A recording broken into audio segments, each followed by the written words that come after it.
Okay, welcome to the Hurry Up and Wait automation sequence discovery inside of ActiveCampaign. So this is an automation strategy that you can use to do a pretty cool thing if it makes sense for your particular business. So let's jump right on into this.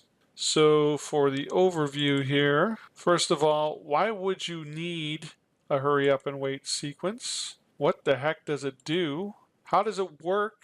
What ifs and frequently anticipated questions, because I don't know what your questions are. I'm going to anticipate what they might be. And next steps. So first of all, why would you need to have a hurry up and wait sequence?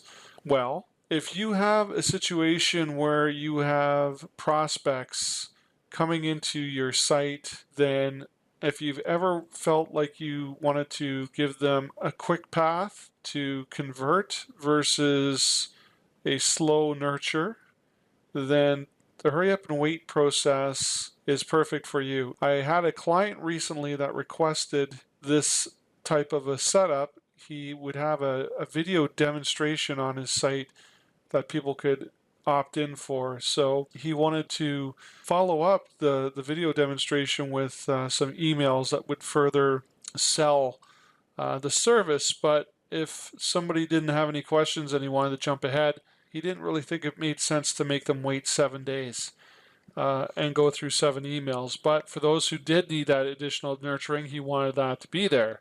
So that's where we came up with this concept of the hurry up and wait, so that you could get both prospects to have the experience that they need.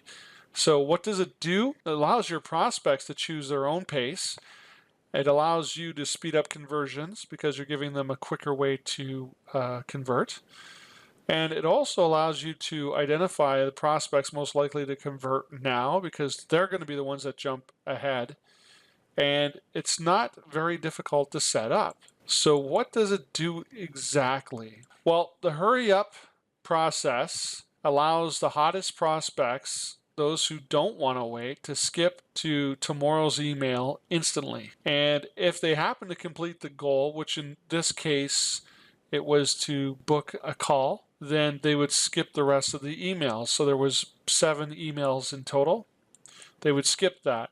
Now on the wait side, it allows the full sequence to be delivered to prospects who need further nurturing. So they're not ready yet. They need the full 7 days to hear what you have to say and get warmed up to the idea. So how does it work? Well, I'm going to give you a hint here. It makes heavy use of the wait until feature inside of ActiveCampaign. So I'm going to just jump in to show you how it looks. So we didn't start out with a trigger for this particular automation. You could have it any way you want. If somebody fills out a form or whatever, that's generally how you would start this. You could have a tag added. All depends on your context. And then we had a notification go out. So this was to notify their team that somebody had just signed up. May just be because they wanted a reminder of how many people are going through. So that's an optional step. And then we start out with a wait for 5 minutes, and then we send the very first welcome email. Now this is where things get interesting. This is where the wait until step is, and we're waiting until a specific link. We call these skip links. When the link is clicked, then the prospect skips ahead to the next day's email. Okay, so we have a welcome email, and there's a message at the end of each one of these emails that basically says, hey, if you don't want to wait, just go ahead, click this link, and you'll get tomorrow's content right away. So that is basically the way it goes. There's a wait until, and there's a unique link attached to each email. So depending on how many emails you do, you're going to have a unique link for each one. My client here built out an actual 7-day sequence right up until day 7. It's the same pattern: send an email, wait a day, and that wait until is configured so if the link is clicked, they skip, but if not, they're going to wait for a full day from when the last email was sent. So then you get all the way to day 7, and then we're waiting to see that the goal has been achieved. Okay, so if the goal has not been achieved, then basically this automation just ends. Now, how would you set up the goal? You can have it set up as either a tag. So if you use Acuity scheduling, you can pass ActiveCampaign tags via Zapier. So when somebody makes a booking, you could have them get the tag saying, appointment booked or whatever, and then this goal would be looking for that, and then they would complete it. The only thing here is this wait until has achieved goal. It's going to wait for 1 day, up to 1 day here. So if after day 7 they haven't clicked, then basically they would sit here for 1 day, and then they would pass right through here, and the automation would end. So that's how it's set up. Essentially, you're using as many emails as you need for your sequence.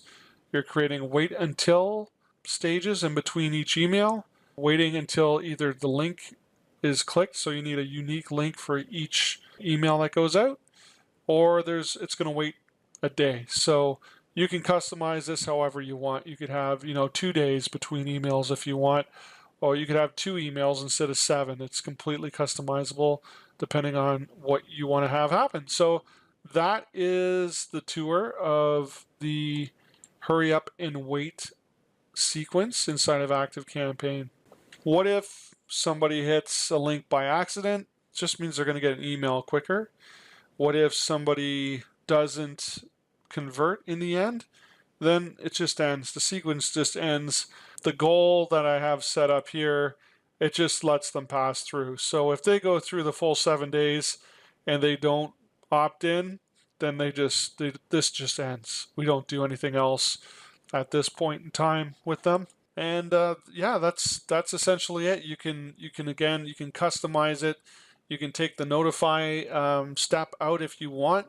You don't have to send 7 emails. You could send 2. You could send 20. It's all completely customizable depending on what your needs are. So next steps, if you would like to get further details on the hurry up and wait sequence, if you'd like some help with that, feel free to reach out at automationengage.com.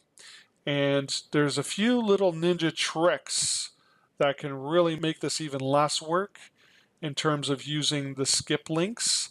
And another little hint for you is the UTM tracking that I showed. There's a way we're using that to kind of help streamline the process and add some additional insight into how things are working with this setup. So if you would like to get access to all of that, just click on the link down below. It should take you over to automationengage.com. And you can get more details. So thanks for watching, and check out more automation strategies for ActiveCampaign to come.